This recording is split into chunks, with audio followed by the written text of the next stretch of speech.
एक बार की बात है। सबल नाम का एक लड़का एक नगर में रहता था।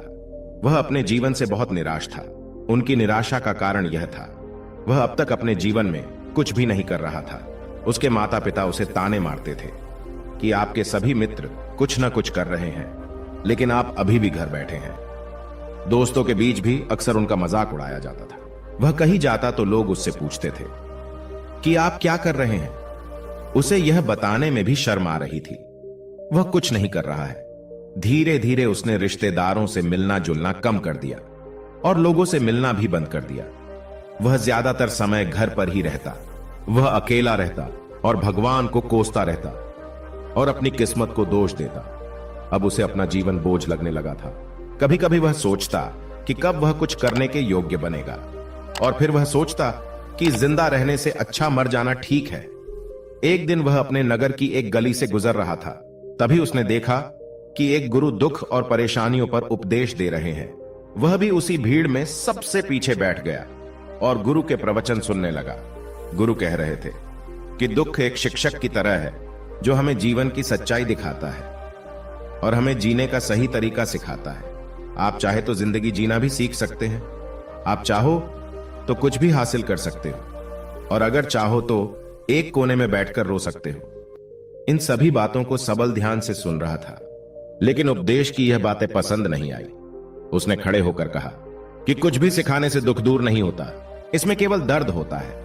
दुख की पीड़ा अनंत है। ऐसा लगता है कि इसके बाद कुछ होने वाला नहीं है। इससे कुछ भी फर्क नहीं पड़ता है। इसके सामने तो मौत भी छोटी लगती है। तब गुरु ने कहा, वत्स, तुम्हारा दुख क्या है?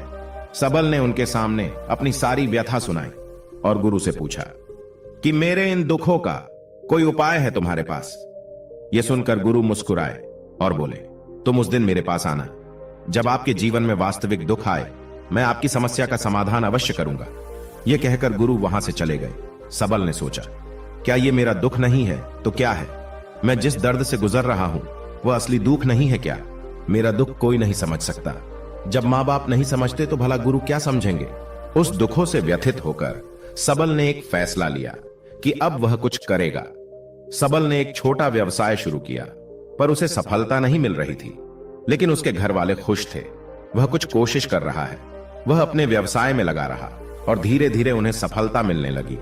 फिर उसने रफ्तार पकड़ी और केवल 3 साल के अंदर ही वह एक बड़ा बिजनेसमैन बन गया। अब सबल के आसपास ऐसे कई लोग थे जो उसकी परवाह करते थे, जो उससे प्यार करते थे। अब उनके परिवार के सदस्य भी उसकी तारीफ करते करते थकते नहीं थे। दिन ब दिन उसके मित्रों की संख्या बढ़ती जा रही थी। अब वह उनके कुछ दोस्तों ने उन्हें सलाह दी कि जब तुम एक बड़ा बिजनेसमैन बनकर बहुत खुश हो तो सोचिए आपको कितनी खुशी होगी अगर आप इस शहर और इस राज्य के सबसे बड़े बिजनेसमैन बन जाते। तो कितने लोग आपसे जुड़ना चाहेंगे, आपकी कितनी बड़ी ख्याति होगी, और स्वयं राजा भी आपसे दोस्ती करना चाहेंगे और जरूरत पड़ने पर आपसे पैसे भी उधार लेंगे। दोस्तों की यह बात सबल के मन में बैठ गई। अब वह और पैसे कमाने की कोशिश करने लगा, लेकिन उसे यह सब बहुत ही जल्दी चाहिए था। वह समय बर्बाद नहीं करना चाहता था। वह अधिकांश समय इन चीजों को प्राप्त करने में लगाने लगा। इसलिए वह ऐसे काम करने लगा जो सही नहीं थे। उसने पैसे उधार लेना शुरू कर दिया। उसके दोस्तों से पैसे की मात्रा और अधिक मुनाफा कमाने के लालच में वह अपने माल में मिलावट करने लगा। उसने अन्य व्यापारियों के खिलाफ भी साजिश रची और उन्हें डराया धमकाया। जैसा उसके दोस्त कहते थे वैसा ही करता था।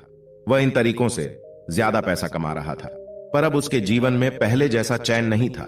उनके मन की शांति गायब हो गई थी और वह रात को सो नहीं पाता था। वह विचारों में रहता था।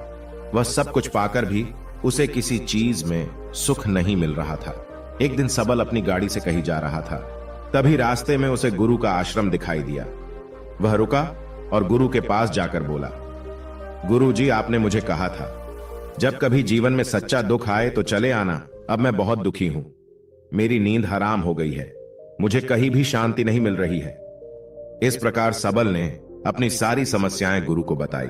गुरु ने कहा, जब तुम पहली बार मुझसे मिलने आए थे तब भी तुम किसी दुख में थे। आपने उस दर्द से क्या सीखा? सबल ने कहा कि सिर्फ सोचने और चिंता करने से कुछ नहीं होता। अपनी दृष्टि को सच करने के लिए मेहनत भी जरूरी है, और सिर्फ मेहनत करने से कुछ नहीं होता, परिणाम भी मिलना चाहिए। जब आपको लगे कि आपका लक्ष्य हासिल नहीं होने वाला है, तब राह में चाहे कितनी भी मुश्किलें आ जाए, मन कितना भी निराश क्यों ना हो, अब कुछ नहीं होने वाला है, तब खुद आत्मविश्वास करे, मैं जो भी कर रहा हूं उसमें अवश्य सफल होऊंगा। लोग केवल सफल लोगों का सम्मान करते हैं। कोई कितना भी अच्छा क्यों ना हो, वह हमेशा लोगों की नजरों में बोझ बने रहते हैं। यह सब सुनकर गुरु मुस्कुराए और बोले, यह वास्तविक दुख नहीं है। अपने जीवन में वास्तविक दुख आए तब मेरे पास आना, मैं उसे ठीक कर दूंगा। सबल ने जाते समय गुरु को सोने के सिक्कों से भरा घड़ा भेंट किया। घड़े को देखकर गुरु ने कहा कि यह मेरे किसी काम का नहीं है, उस पेड़ के नीचे गड्ढा खोदकर गाड़ दो। सबल ने घड़े को पेड़ के नीचे दबा दिया। जैसा कि गुरु ने बताया उसने वैसा ही किया और वहां से चला गया। कुछ दिनों से कारोबार ठीक चल रहा था, लेकिन व्यापार के गलत तरीके के कारण धीरे धीरे उसे व्यापार में घाटा होने लगा। उसकी सारी दौलत धीरे धीरे खत्म होने लगी और एक दिन ऐसा भी आया जब उसके पास कुछ भी नहीं बचा और उस पर कर्ज का बोझ चढ़ गया था। परंतु वह निश्चिंत था, क्योंकि उसने अपना सारा कर्ज अपने दोस्तों से लिया था। उसने सोचा था कि उसके दोस्त बुरे वक्त में उनके साथ खड़े रहेंगे, लेकिन ऐसा कुछ नहीं हुआ। जैसे ही बुरा वक्त आया, दोस्त पहले उससे कर्ज मांगने लगे। अगर उसने कर्ज नहीं लौटाया तो उन्होंने उसे जान से मारने की धमकी भी दी।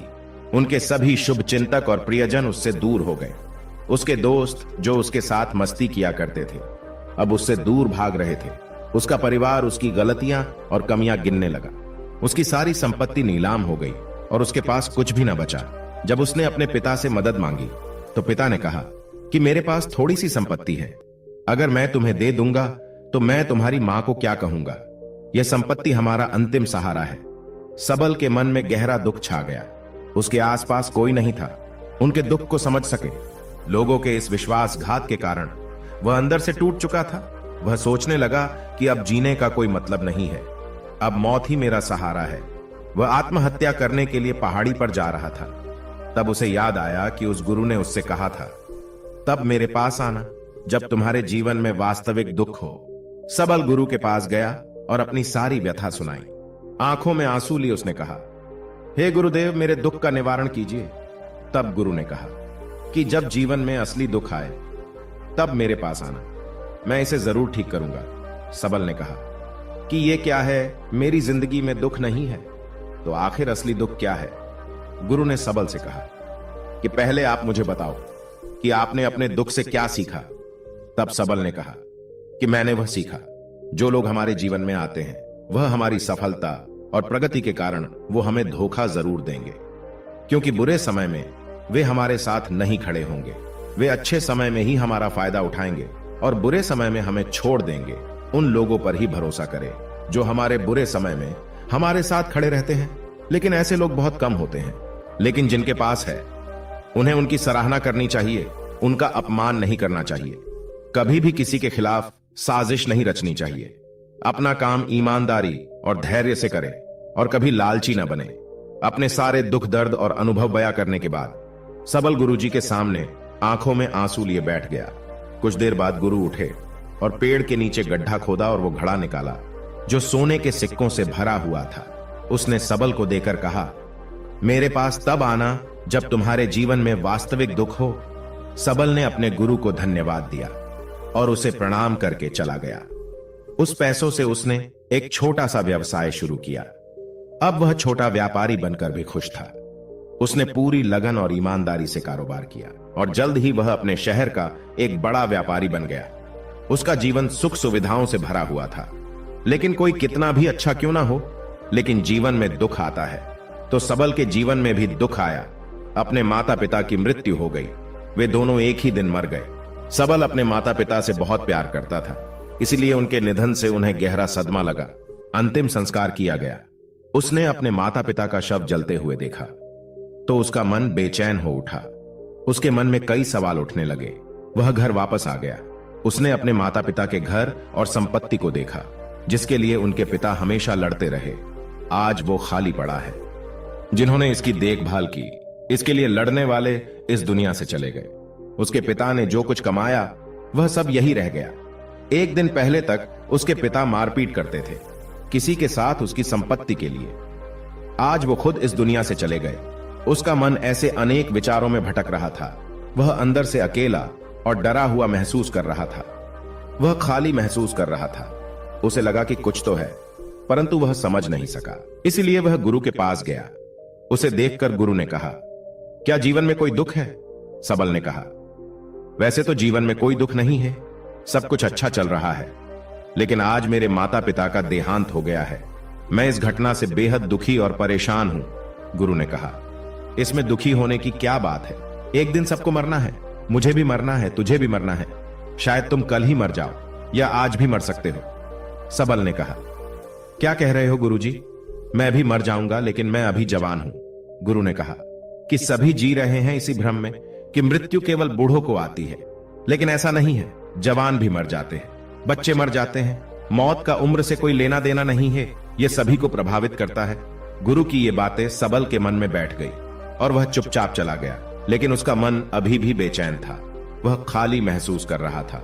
वह सारा दिन अपने बारे में ही सोचता रहता कि वह कौन है, वह इस दुनिया में क्यों आया है, इस जीवन का लक्ष्य क्या है। ऐसे कई सवाल उसके दिमाग में लगातार उठ रहे थे, लेकिन उन्हें अपने किसी भी सवाल का जवाब नहीं मिल रहा था और उसका दुख दिन ब दिन बढ़ता ही जा रहा था। इसलिए कुछ दिन बाद वह फिर से गुरु के पास पहुंचा और बोला, हे स्वामी, मैं बहुत दुखी हूं, क्योंकि मैं यह नहीं जान पा रहा हूं कि मैं कौन हूं और मैं इस दुनिया में क्यों आया हूं। यह सुनकर गुरु मुस्कुराए और बोले, आज आपके जीवन में पहली बार सच्चा दुख उत्पन्न हुआ है। यह वास्तव में दुख कहलाने लायक है। हम नहीं जानते कि हम कौन हैं, हम क्यों आए हैं। सबल ने अपने गुरु से कहा कि उसकी दुर्दशा दूर करे। गुरु ने कहा कि हम सभी इंसान हैं, जीवन भर संग्रह करते रहते हैं। सबल ने कहा, कोई भी इंसान अपने साथ कुछ भी नहीं ले जा सकता, वह सिर्फ अकेला ही जाता है। मेरे माता पिता भी अपने साथ कुछ भी नहीं लेकर गए, धन संपत्ति वैभव सब कुछ यहां पर छोड़कर गए। गुरु ने कहा, अब मेरी बात ध्यान से सुनो। इस संसार में हमें जो संग्रह करना चाहिए वह हम नहीं करते, बल्कि चीजें हमारे सामने होती हैं, लेकिन हम उन्हें देखने की कोशिश नहीं करते। हमें इस दुनिया में जो कुछ भी इकट्ठा करना है वह हम खुद हैं। हमें खुद को जुटाना होगा, ताकि जब हम मरे तो हम एकजुट हो सके और खुद को पहचानने में सक्षम होने के लिए। हम अंदर बटे हुए हैं। हम प्यार, नफरत, गुस्सा, ईर्ष्या में बटे हुए हैं। क्रूरता, धन, स्थिति, प्रतिष्ठा, सम्मान, पहचान, धर्म, जाति, सैकड़ों हजारों ऐसी चीजों और इच्छाओं में हम विभाजित हैं और टुकड़ों में जीवन जी रहे हैं। इस विभाजन के कारण हमारी चेतना कभी एक नहीं हो सकती। हमारी चेतना व शक्ति बिखरी हुई है, इसलिए हमारे पास इतना समय नहीं है, इतनी ऊर्जा नहीं कि हम मुड़ सकते हैं और अपने भीतर देख सकते हैं। वास्तव में धन, सम्मान और सुविधाओं के अभाव को लोग दुख समझते हैं और जीवन भर के लिए इसे दुख कहकर रोते रहते हैं और समाधान खोजने का प्रयास करते रहते हैं। उन्हें अपना समाधान कभी नहीं मिलेगा, क्योंकि जिसे लोग दुख कहते हैं वह वास्तविक दुख नहीं है। यह सिर्फ एक आदमी की इच्छा है, उसकी इच्छा कभी पूरी नहीं होती। इसीलिए व्यक्ति को कभी उनके प्रश्नों का समाधान नहीं मिलता। इसलिए इन सब से परे यदि आप अपने दुखों का परम समाधान चाहते हैं तो सबसे पहले खुद को समेटना होगा। इस दुनिया से अपनी ऊर्जा वापस ले लो और इकट्ठा करो। अपने आप पर ध्यान केंद्रित करो, स्वयं पर ध्यान दो। अपने मृत्यु से पहले अपने आप को जानने की कोशिश करो।